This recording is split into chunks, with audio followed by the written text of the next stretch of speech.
So I want to make one thing very clear. Drugs are bad and you shouldn't do them, okay? I don't want to get demonetized because you took some weird angle on what I'm saying in this video. When it comes to drugs, there's a lot of misinformation out there. In one corner, you have concerned parents that a contact high from a reefer cigarette is going to lead to a life of crime. And on the other hand, you have a multi-billion-dollar economy surrounding legitimate businesses that sell recreational marijuana. So, you know, those parents are confused, and understandably. But today, I'm here to make sense of it all and navigate the weird world of drugs. Let's get high on knowledge.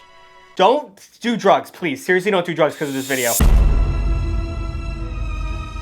So, at least in America, our ideas of drugs has mostly been shaped by cops and politicians, because both cops and politicians are known as the moral authority on most issues. They're always right. Cops across this nation infiltrated middle schools with the DARE program, along with this sexy lion for some reason. And meanwhile, the government was paying television networks to do anti-drug PSAs and also sneak in anti-drug sentiments in sitcoms. But I was born into a generation that's very specific, which is the birth of the internet. I was around for like the majority of it. So we all started talking in chat rooms and stuff, and we all realized that like, hey, they're lying. They've been lying about drugs this whole time, and what, are they just gonna keep running the commercials? And the messages that they were trying to say were actually really harmful. I don't want to get all liberal on your asses, but it was really harmful what they were doing. So here are just a few of the lies that historically the government and police have told you about drugs, and I just want to clean them up because I feel like we have to move past this as a society. Lie number one, only bad people take drugs. The government ran PSA ads showing drug users as derelicts and just awful people that would do anything they can to harm you in this great nation we call America. But actually, recent studies have shown that 50% of adults have tried drugs. 50%. Okay? You have two parents. Do the math. I mean, Jesus Christ, 39% of adults have tried drugs this year. Normal people, stupidly, I should add, try drugs all the time. It's super common to do drugs. Have you been to a college party in recent years? I didn't even know coke was that easy to get. These kids are stupid. I thought you had to be like a billionaire to have cocaine. This kid's fucking 20 and he's doing several lines. And by making drug doers look like demons, you're making society look down upon them, and it makes them look like awful people when they just need to get help, and it's really hard for them to get help because everyone's alienating them. So it's not good. That's a bad lie. Lie number two, try it once and you'll be addicted for life. Once again, absolute horseshit. This was like the dumbest lie they could have told people. Really, this is like a huge fuck up on their part. I mean, there are some drugs out there that you get hooked immediately depending on the person you are. Like I've heard the Big M is pretty hardcore, get you into it pretty quickly. But for everything else, probably not. The DARE program and advertising made it seem like everyone was an addict in hiding, just waiting for that monster to come out of us. And that's just the thing. A kid will stupidly take 2 Percocet, wake up the next morning and not feel addicted at all and feel absolutely fine, and then they're like, oh, they all lied to me, might as well keep doing Vicodin and Percocet. And opiates don't show signs of withdrawal for a very long time. It takes a while for you to get deep into it until the fact that you can't get out because the withdrawal symptoms are so bad, and then you start stealing copper out of walls and shit. It's really, I mean, come on. Lie number 3, and this one's not as serious, but it still makes me really upset. Weed does not give you trippy hallucinations. I don't know where that started. Like, someone smokes weed in an adult cartoon, and it is just, like, Candy Lane for some fucking reason. I have partaken in Mary Jane every once in a while, just because I use it to sleep. I'm not kidding. I have really bad anxiety, and it makes my anxiety really bad, and I don't like to smoke socially, but there you go. But weed doesn't make you see unicorns and rainbows. In fact, I don't think there's a single drug out there that makes you do that. If there was, I might try it. I know this whole thing's about don't do drugs. But that sounds crazy. It just makes you feel stupid, relaxed, giggly, and hungry. That's it. And really scared if you're like me. The more accurate information kids have about drugs, the less the kids are gonna do drugs. Full stop. Full stop. I think within history, we're in a better place with all this shit in terms of kids knowing about drugs for realsies. But you know, let's cook out some of this bullshit that I just talked about. Please share the message, share the video, comment, like, subscribe, whatever. So now we're going to get into the nitty-gritty of taking drugs and how to avoid taking drugs. I should have said that first. I'm going to embody the sexy dare line for this next segment. So a big part of avoiding drugs is identifying the types of people who do certain types of drugs and avoiding them and finding ways to tell them no. And I know I just made it seem like all government PSAs made drug doers look like demons, but that's the thing. They don't look like demons. They look like you and me. They look like normal people, so you gotta, you know, figure it out. So I came up with a list of common people that will try and get you to do drugs, and I came up with specific ways to tell those specific people, no, thank you, I'm a dork and I don't do drugs. Number 1, and of course, the finance bros. These dudes. They're doing a bunch of coke. They're doing a lot of coke. In order to stay peppy while you watch an economy fail over and over again, you're gonna need a substance that's gonna get your dopamine up to a level way higher than God intended. That's why you see these guys at parties or on yachts yakking up a whole heaping helping of cocaine or Adderall, crushed up Adderall if they're, you know, if they have a good doctor. I mean, this is true. Former Bear Stearns CEO Jimmy Kane allegedly kept an anti-acid bottle full of cocaine at his desk. A full one sec, I'm gonna get one of those.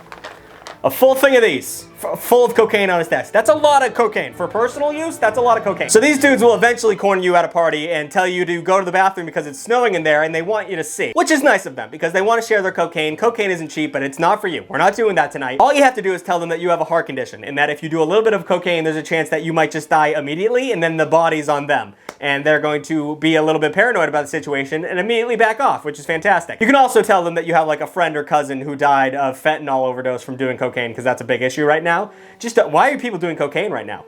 I guess if you're addicted, but at the end of the day, that is not worth it. It is so common. Number 2, and this one's a little bit of an amoeba, but we have this type of person. You know this type of person. I don't want to call them a hippie because that's an outdated term, but let's just call them alternative. These are people you'll meet in your later years of high school and your early years of college that have the I'm never gonna die mentality. They put a whole bunch of brain-altering substances in their body in an attempt to expand their mind when really they just want to get high. And that's fine. That's fine. If you just want to get high, just say that, but don't pretend like you're Gandhi, all right? These guys usually stay away from the big dogs like cocaine, heroin, meth, but they'll go into the hallucinogenics pretty hard. Acid, mushrooms, DMT, Molly, you name it, they're gonna take it. Now, these drugs aren't known to be extremely addictive, except for maybe Molly. If you take enough Molly, your brain stops producing dopamine. Like, you just become a sad boy. So don't do that. But if you don't maturely handle hallucinogenics, you can really mess up your mental health for a pretty long time. It happens a lot. So that being said, these guys are gonna be a lot more pushy with the hallucinogenics because it's not fun to trip alone. People like to trip together, and I get that, but the cocaine people, if you don't want their cocaine, they're gonna say, fuck it. It's my cocaine. I'm so happy you said no. Hallucinogenic people, they already bought 2 tabs, bro. Might as well jump in. So in order to skirt the situation, I suggest setting yourself up to be a designated trip sitter. There's nothing better than that. Every group of people who are tripping their balls off needs at least one person to be the Australian shepherd to herd the sheep, if that makes sense. This way you'll be seen as a hero while taking care of your friends and also avoiding doing drugs. Now this job might suck depending on how everybody's trip goes, but avoiding doing hallucinogenics with acquaintances in a strange, musty college basement is our main focus at the moment. Plus you get to see people you don't really like make asses out of themselves and maybe have a bad trip and then they learn something about themselves that you already knew.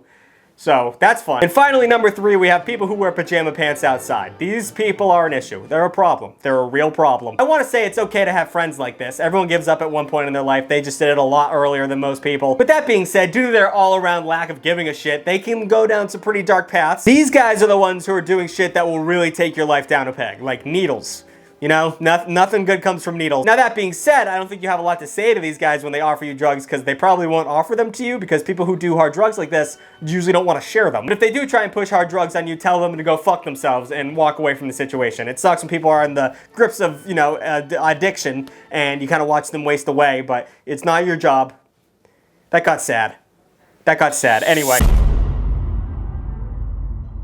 Now, like any good government official, I'm going to use scare tactics to make sure the youth doesn't get caught up on them pills. But unlike the government, I'm not going to lie. I'm going to give you real God-given anecdotes that happened when people did drugs and it went really poorly, and you tell me the next time you want to light up a doobie, you fucking degenerate. Warning, I'm going to talk about penises, using those penises, bodily mutilation, and other whack-ass shit. So if you don't want to hear about those things, I suggest skip to this timestamp. And if for everyone else who's still here, let's just get right into it. How about the guy who couldn't stop masturbating? Let's talk about him. Salem, Oregon. A man on meth starts masturbating in a bar. Par for the course, what I would imagine is going on in Salem, Oregon. However, this man took enough meth to kill a healthy pony. So, you know, he was really determined to get the job done, if you know what I'm saying. Cops show up, try and detain him and deter him, but he was too quick and too fast with it, so he ran into the bathroom and locked himself in there. This went on for hours, and yet he kept going at it. So the cops bust in the door and hit him with the old Z27, and while being tased, guess what? Didn't even faze the fella. Became a superhuman off that meth and jerked off to his heart's content. Undeterred, unfazed, this man had a mission, and you gotta respect it. You know, he probably had a good willpower before he did the meth, I would assume. In total, 15 cops had to show up to make this man stop touching himself, and he only stopped touching himself once they put handcuffs on him because he physically couldn't do it anymore. Don't do meth. Don't do meth. Number 2, we have another penis story, and this one is much more horrific. I'm not kidding. Columbus, Ohio, where any good story takes place, there was a man 41 years old who decided to push his limits when taking mushrooms. He eventually stumbled into his old middle school grounds, and the people called the cops because all of a sudden he was covered in blood and screaming. But you know what the cops saw when they first showed up on the scene? It was a man ripping off his own penis, like it was some fucking tag on a shirt that was irritating your neck. It took 6 officers to subdue him and put him in the ambulance. And I kind of get it. I mean, I don't know where he was at mentally, but 6 dudes showing up and throwing you in a van is probably the last thing you want in this situation. And it was later discovered that after he got the old tallywhacker off, he was then trying to claw off his scrotum. You know, there's levels to doing hallucinogenics that are so stupid. And finally, last but not least, we have all the shit people in Florida do. Just, you know, the whole list. I don't want to talk shit about Florida that much. It's been overdone, but a lot of them are doing drugs. A lot of them are on drugs. We have to give them that. We have that famous story out of Miami where that dude, you know, snorted bath salts and ate someone's face. Do we remember that? Also, in Fort Myers, a carnival worker on bath salts got naked and broke into a house. And that's not the crazy part. I'm gonna list all the shit he did once he got into the house. In this order, he emptied their vacuum bag on the carpet, kind of a dick move, masturbated, par for the course once again, pooped on the floor, ramping up, pooped on the floor again, 2 times a pattern, then rubbed his face all over their clothing, once again, just kind of a dick move. And then he started drinking the remaining contents of the vacuum cleaner, but he didn't eat anyone's face, so, you know, I would say that's a win. So obviously drugs are pretty messed up. Just don't do drugs, and if you are gonna do drugs, let's go by the rule, everything in moderation. Drugs are bad, okay? But you know it's not bad liking, commenting, and subscribing. New videos every Saturday. Thanks for watching. What did I want to say? I feel like I had something else I wanted to say. No, just the word thanks with an exclamation point. Good script writing, Tugg.